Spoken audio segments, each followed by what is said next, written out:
8:00 a.m. Caribbean Sea. The morning air over the southern Caribbean is calm, sea, glass smooth, the kind of stillness that makes the coming noise feel louder. 100 miles south of Curaçao, the USS George Washington Carrier Strike Group moves in formation, engines humming through the deep blue. On the flight deck, sailors go through routine checks, fuel lines, tie-downs, deck safety. Then the first call comes in. Bridge CIC new surface contacts, bearing 217 range, 1 to 2 nautical miles, closing at 2 to 8 knots.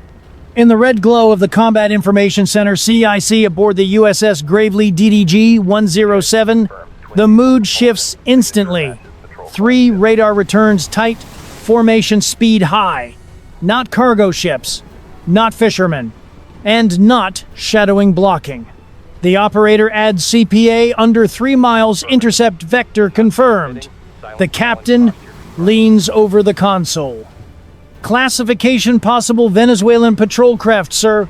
Gary class configuration, triple signature confirmed. 3 warships closing fast on a U.S. carrier group that's not a drill. At 8:03 a.m., the CIC relays to the George Washington 3 surface contacts non-responsive to international hails. Recommend intercept posture. On the carrier's bridge, the calm tone doesn't fool anyone. The tension is live, humming beneath every order. Maintain course and speed. Gravely move to intercept. Engines surge as the destroyer heels slightly to starboard. From the bridge windows, the horizon blurs into the sun glare shimmer of distant wakes. Every sailor knows what this is. Not combat, not yet. A test. Over the open circuit, the first hail goes out in English. Unidentified Venezuelan naval vessels. This is United States warship operating in international waters. You are closing distance unsafely. Alter course immediately. Silence. Second hail in Spanish. Buques de guerra venezolanos están acercándose peligrosamente. Cambien su rumbo de inmediato. Still nothing. Just white noise and the rhythmic ping of rudder. The Gravely's turbines roar higher as she pushes through 25 knots. The Aegis console pings again distance, shrinking 9 miles, 8.4, 8.1 below decks. The Electronic Warfare EW team powers up the SLQ-32 suite, recording every radar pulse coming from the Venezuelan ships. Their pings are clean search mode, not fire control, but that line can blur in a heartbeat. Up top, the Sea Whiz turret whirs slightly as it completes a test rotation. Unarmed, visible, intentional. The destroyer isn't threatening, it's showing presence. On the carrier, the flight deck transforms from calm to kinetic. Crew chiefs pull red safety pins from the folded rotors of an MH-60R Seahawk.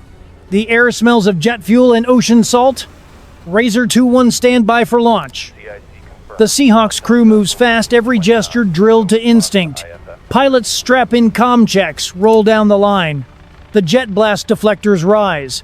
Inside the CIC, operators log timestamps down to the second. Contact steady at 2 to 8 knots, bearing unchanged. Range 7.5 nautical miles. The captain nods to his XO. We're done being quiet. On open comms again, Venezuelan naval vessels. This is United States destroyer Gravely. You are approaching a restricted formation. Alter course now, or you will be recorded as engaging in unsafe maneuvers. Still no response. Now the optical zoom confirms it. The flags are unmistakable, red, blue, and yellow, snapping in the wind. 3 Venezuelan hulls, sunlight glinting off their gun barrels. Bridge to engineering. All ahead full. The deck vibrates as turbines bite deeper into the sea. The George Washington holds steady, a gray mountain of steel in the sunlight, while her escort races forward like a spear. At 8:07 a.m., CIC reports again, range 6 nautical miles, CPA 2.9, closing fast. The destroyer's crew stands by their stations, eyes on scopes, hands steady on throttles. One mistake out here, one misread radar ping and posturing becomes incident. The air grows thick with the heat of machinery. and the quiet rhythm of professionalism. No panic, no chatter, just execution. At 8:09 a.m., the Seahawk receives its final clearance. Razor 2-1 launch. Eyes on weapons cold. Copy that Gravely. Wheels up in 90 seconds. Engines, spool rotors flex, and the helicopter shudders free of the deck, rising into the Caribbean haze. Below, sailors squint into the sun as the sea begins to whitecap under the growing wind. By 8:10 a.m., both sides are fully awake. 3 Venezuelan hulls advancing in a V formation. A billion-dollar American strike group holding its line. No weapons locked, no warnings returned. Just the raw geometry of defiance cutting across the morning sea. And in that silence, the next decision will decide everything. 8:12 a.m. Caribbean Sea, south of Curaçao. The USS Gravely DDG-107 surges ahead of the carrier strike group, her gray bow knifing through the sea like a drawn blade. The destroyer's turbines howl, pushing her past 30 knots. Behind her, the USS George Washington holds course steady, unmoved, a floating fortress surrounded by billions in American steel. CIC bridge. Range to lead contact, 5.8 nautical miles in closing, bearing steady 217. The captain's voice stays calm, maintain visual posture, no targeting, no deviation. Inside the Combat Information Center, radar screens glow with precision. 3 red icons march across the display in tight formation, Venezuelan Garcia-class patrol vessels, each under 2,500 tons, but packed with anti-ship guns. A V-shaped wall moving straight toward a supercarrier. Contact still not responding to hails. Copy that. Log every transmission. The destroyer banks slightly to starboard, just 10 degrees enough to signal intent. The wake behind her fans white and violent. It's not aggression, it's message. We see you. We're not backing down. At 8:14 a.m., the MH-60R Seahawk clears 400 feet altitude banking south. Razor 2-1 airborne. Eyes on formation in 1 minute. From the cockpit, the Caribbean horizon is a palette of heat and haze. Below, the Venezuelan patrol craft cut white scars across the sea, sleek, purposeful, and closing fast. Razor 2-1 to Gravely. 3 vessels confirmed in V formation. Lead ship displaying Venezuelan flag guns unmanned, but crew active on deck. Recommend continued intercept posture. Copy, maintain eyes. No overflight. The helicopter arcs wide, keeping the sun at its back tactical positioning. Its FLIR pod glows orange in the heat, scanning every deck movement below. Every second of footage is fed live to the Gravely CIC. Down on the destroyer, sailors move with drilled precision. The C-RAM and Phalanx CIWS rotate lazily, sensors active but safety's on. No one talks above a whisper. Every click of a switch feels louder than it should. At 8:16 a.m., the radio crackles. Venezuelan naval vessels, this is United States destroyer, Gravely. You are approaching a restricted formation operating in international waters. Alter course immediately. A pause long enough to raise heart rates. Then a reply clipped and deliberate. United States vessel, you are inside the Bolivarian security zone. Reduce speed and alter heading north immediately. That's it, the line has been crossed. Bridge CIC confirmed translation. Confirmed. They're asserting territorial authority, sir. Maintain course and speed. No escalation. Let the record show they made the claim first. On deck, binoculars flash in the sunlight. The Venezuelan crews are watching, filming, signaling. From the Seahawk's feed, you can see one sailor standing near the forward gun mount, arms crossed, unmoving. The Gravely answers with silence and symmetry. Her 5-inch Mark 45 naval gun rotates 10 degrees starboard, slow, deliberate, unmistakable. It's not a threat, it's posture. A visible reminder that every move here is being documented. Inside the CIC, a new report. Lead contact now 3.8 nautical miles. Secondary vessels closing from port and starboard forming a pincer. Copy that. Maintain intercept line. No weapons free. The destroyer's SPY-1D radar emits a constant pulse, each sweep echoing through the compartment like a heartbeat. The room hums with tension and electronics. At 8:18 a.m., the captain orders initiate deck recording. Activate hull cams. Dozens of cameras. Switch on across the ship. The encounter is now fully archived. Every motion, every bearing change, every flicker of radar. Meanwhile, the Seahawk circles overhead. Razor 2-1 to Gravely, visuals confirm blockade posture. All three ships forming lateral line ahead of carrier vector. Copy Razor. Maintain distance weapons cold.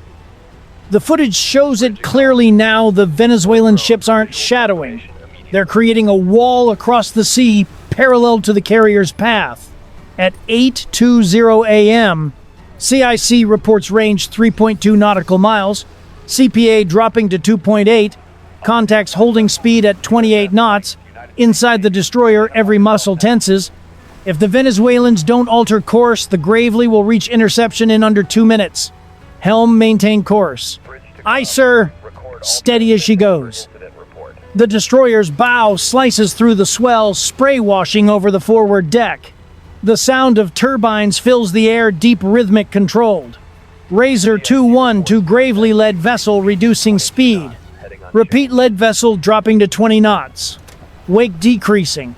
Formation dispersing. Copy that. Hold altitude and continue observation. Back on the Venezuelan side, the ships hold their new formation, drifting slightly east, wakes widening as they slow. The message is subtle but clear. They've decided not to test the line. At 8:24 a.m., the Gravely steadies out engines, throttled back to cruise power. CIC logs the distance widening 3.4, 3.9, 4.1. Aboard the destroyer, the tension doesn't break, it bends. The bridge is silent except for the hum of the equipment. The sailors don't cheer, don't smile. They just keep recording. In the air, the Seahawk banks wide for a final pass. From 700 feet, the Venezuelan patrol craft looks smaller now, steel specks against the glittering sea. The Gravely's XO exhales. They blinked. The captain doesn't smile. Good. Keep it that way. The radio stays open. Static. Whispering in the background as both fleets drift apart one side, retreating the other, holding steady.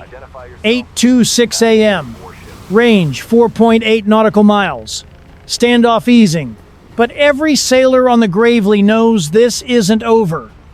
They've seen the maneuver, logged it, studied it, and next time, it'll come closer. Out here, peace isn't measured in miles. It's measured in who keeps their bow pointed forward longest. 8:28 a.m. Caribbean Sea. The tension that hung over the strike group begins to thin like steam leaving hot steel. The USS Gravely holds course on a glass blue horizon as the Venezuelan patrol craft finally break formation. Their wakes angle east toward home waters. The radar scope shows what every sailor wants to see. 3 red blips drifting apart, range widening beyond 6 nautical miles. Bridge CIC contacts decreasing speed to 18 knots, course east-southeast. Copy that. Maintain observation until full separation. Up above Razor 2-1, the Seahawk circles wide for its final pass. The camera feed shows the lead Venezuelan vessel turning slowly, crew visible on deck, but no longer at their mounts. The once defiant V formation has stretched into a loose scatter of gray silhouettes. Razor 2-1 to Gravely, all vessels turning away. Visual confirmation of course change. Request RTB. Approved. Return to base. The helicopter banks hard to port, catching the Caribbean sunlight across its rotors. Below the USS, George Washington looms steady its flight deck. A sprawling city of steel and discipline. No deviation. No retreat. The carrier hasn't moved an inch since the first contact appeared. On board the Gravely, sailors at their stations finally breathe again. No celebration, no applause, just quiet efficiency. The captain removes his headset, turning to his XO. Log it. Full transcript, all channels, radar tracks, camera feeds. Send to Fleet Command within the hour. In the CIC, every second of the standoff is archived range data at 1 second intervals. Radio transmissions both English and Spanish. FLIR and optical footage from the Seahawk. Electronic emissions from Venezuelan radar and comms. All of it hard evidence that professionalism beat provocation. 8:32 a.m. The last Venezuelan contact slips past 10 nautical miles. All contacts clear. Formation dispersing. Copy. Secure from general quarters. Resume standard watch rotation. The words come out steady, almost routine, but every sailor knows what just happened. For 25 minutes, 3 armed vessels tested a U.S. carrier strike group and blinked first. The captain steps to the window, eyes on the water. They came to make a point, he says quietly. Now they're going home with one. The bridge crew doesn't respond, but they know. In naval warfare, silence often says more than gunfire. Down in the electronic warfare suite, the technicians replay the intercepted radar pings. Each sweep, each pulse is analyzed and cataloged. The SLQ-32 system captured not just the frequencies, but the timing information. That to intelligence analysts is as valuable as any missile. The Venezuelans wanted to posture. Instead, they gave away part of their playbook. 8:35 a.m. On the carrier's flag bridge, the strike group commander folds his arms. Maintain course 21720 knots. Let's get back on schedule. He glances once at the radar screen, empty again, calm. No press releases, he adds. Let the logs speak for themselves. That's how deterrence works at sea, not through fireworks, but through composure. The Seahawk lands aboard the Gravely at 8:38 a.m. Rotors folding under a brightening Sunday. The deck crew moves with practiced rhythm, chaining down the aircraft, logging timestamps, securing footage drives. The air smells of salt fuel and the relief of restraint. On the open ocean, it's quiet again, just wind engines and the low hum of electronics. But inside every sailor's head, the lesson is clear. In modern naval operations, the real weapon isn't the missile or the gun. It's discipline. When Caracas pushed, Washington didn't flinch. The result wasn't just tactical, it was strategic. In the Caribbean, every close encounter ripples outward. Satellite feeds, watch analysts decode, governments calculate. Venezuela got its photo ops, but Washington walked away with proof radar data, infrared imagery, and a reminder that freedom of navigation isn't a slogan. It's an active stance maintained by presence and professionalism. 8:45 a.m. The sea has settled. The sun burns through the haze. From a distance, it looks as if nothing ever happened. The carrier group sails on flight deck cruise, resetting for the next sortie. Sailors below deck returning to morning routines. But the truth is written into the logbooks and memory cards. 25 minutes of precision and nerve under pressure. The kind of moment that defines what the Navy calls deterrence through posture. The camera fades on the horizon, steel on watercom after the storm. Out here, the narrator says, voice low, deliberate victory doesn't always roar. Sometimes it just keeps sailing. And then the final question, the same one echoing across the bridge that morning. If you were standing there watching 3 patrol ships cut across your carrier group's bow, would you hold your course or play it safe? Tell us in the comments. I read every one. And if you want more true encounters like this, don't forget to like, subscribe, and join the fleet, where real stories from the world's oceans meet real analysis from the bridge. Fair winds, sailors. See you on the next watch.